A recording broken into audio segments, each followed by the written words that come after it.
கடத்தல் வழக்கில் தேடப்பட்டு வந்த IAS அதிகாரியின் முன்னாள் மனைவி சூர்யா தற்கொலைக்கு முன் எழுதிய கடிதத்தால் தற்போது பரபரப்பு ஏற்பட்டிருக்கிறது.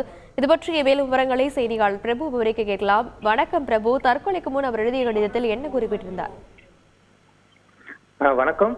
மதுரையில் பள்ளி மாணவனை சுமார் 2 கோடி ரூபாய் பணம் கேட்டு மிரட்டிய கடத்தப்பட்ட வழக்கில் தற்போது வரையில் 4 குற்றவாளிகள் கைது செய்யப்பட்டுள்ள நிலையில் மேலும் இந்த வழக்கில் தொடர்புடைய முக்கிய குற்றவாளி என கருதப்பட்ட சூர்யா என்பவரை போலீசார் கைது செய்வதற்காக தேடி வந்திருந்த நிலையில் நேற்று அவர் குஜராத் மாநிலத்தில் உள்ள காந்தி நகர் மாவட்டத்தில் விஷமருந்தி உயிரிழந்ததாக அவரது தாயாருக்கு நேற்றைய தினம் என்பது தகவல் தெரிவிக்கப்பட்டதை தொடர்ந்து அவரது உடலை பெறுவதற்காக அவரது தாயார் உமா மகேஸ்வரி குஜராத் மாநிலத்திற்கு தற்போது சென்றுள்ளார். அங்கு சூர்யா இறப்பதற்கு முன்பு தனக்கும் இந்த குழந்தை கடத்தல் வழக்கிற்கும் எந்தவித தொடர்பும் இல்லை என்பது போன்று தொடர்ந்து இந்த வழக்கில் தன்னை பலிகாடாக ராஜலட்சுமி என்பவர் தன்னை இணைத்து கொண்டதாக இவர் பெரும்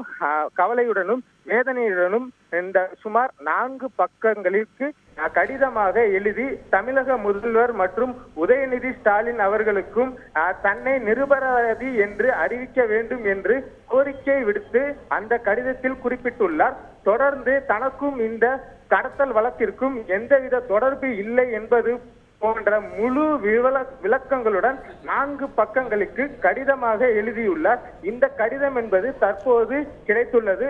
தொடர்ந்து போலீசார் மேலும் இந்த விசாரணையை துரிதமாக விசாரணை மேற்கொண்டு உரிய குற்றவாளிகளை கைது செய்ய வேண்டும் எனவும் கோரிக்கை விடுத்துள்ளார். விரிவான விவரங்களுக்கு நன்றி பிரபு. செய்திகளை உடனுக்குடன் தெரிந்து கொள்ள உடனே சப்ஸ்கிரைப் பண்ணுங்க.